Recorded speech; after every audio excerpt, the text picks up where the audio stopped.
Hello everyone, I hope you're having a wonderful day today. I wanted to give you another close-up to my Den Luigi, so named because the blooms are so green. I know that my camera picks it up as a golden yellow color, but when you're standing in front of the plant, this bloom is still green. So I know several of you wanted to have an update on this one. I love this bloom.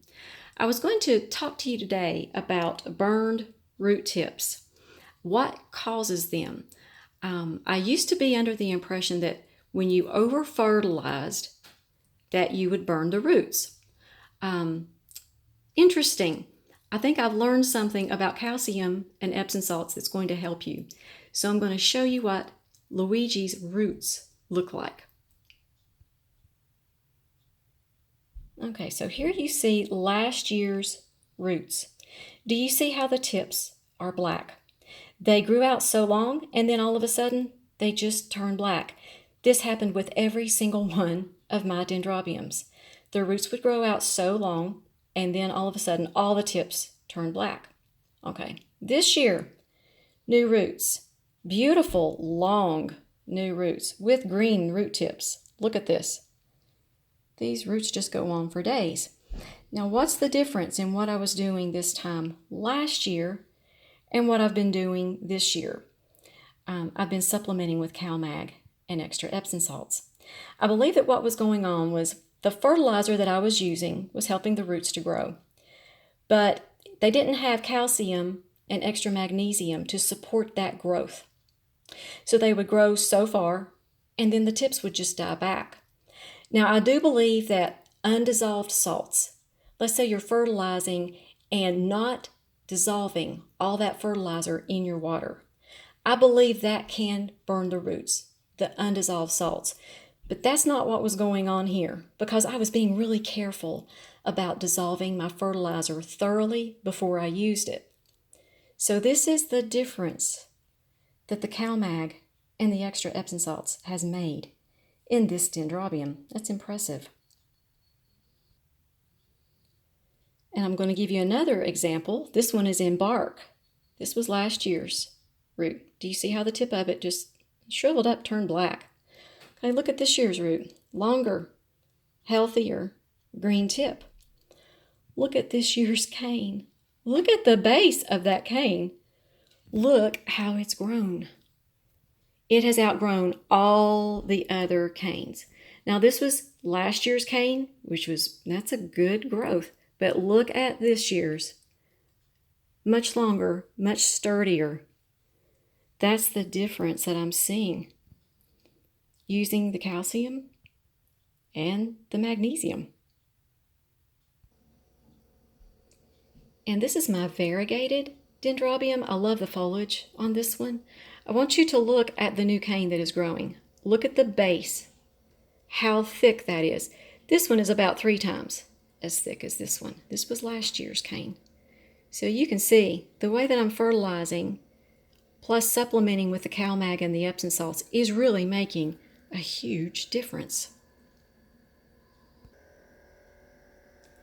And another thing that's really important to keep in mind this time of year is to flush out your pots. After I fertilize, about every 3rd time I fertilize, I flush out my pots with just clear water. How I do that is I use about twice the regular amount that I would normally use to fertilize them.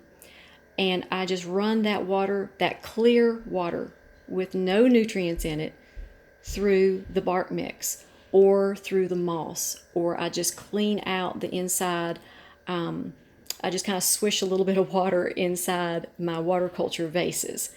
And it works. It keeps the salts from depositing on the side of the pot, and that can also cause root burn.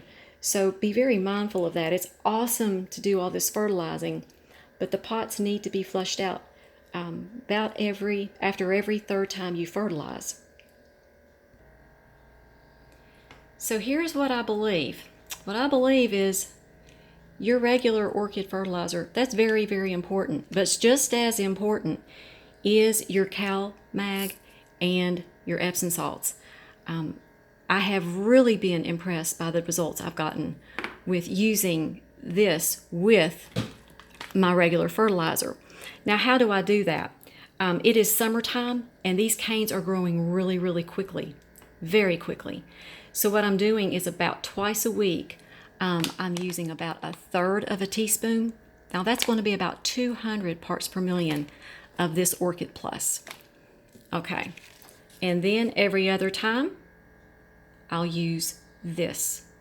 Many of you have asked me, can you just use this 70 parts per million of the CalMag and Epsom salts and add like 1/4 of a teaspoon of your Orchid Plus?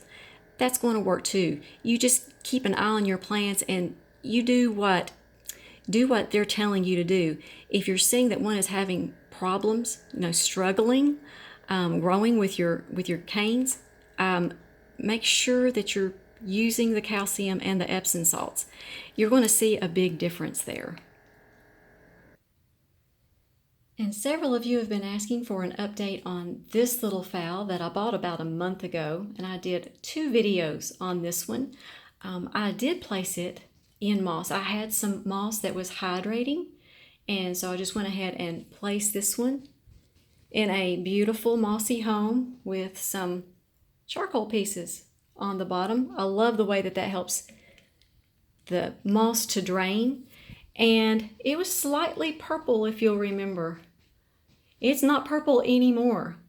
So I've been using that 70 parts per million of CalMag and extra Epsom salts every time I water this. And as you see, the plant is just doing beautiful and it's just really green. And look who is blooming, my beautiful Vanda Sensei Blue. Wonderful bloom cycle on this one. I have 7 blooms. Let me show you the plant. It has greened up so beautifully. And here it is. Can you see how the color is much more uniform? The bottom of the plant isn't yellow anymore.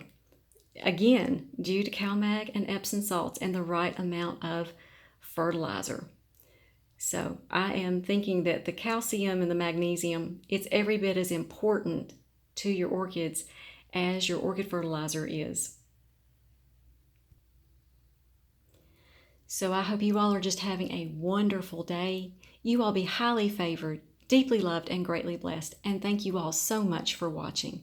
And we'll talk to you all next time.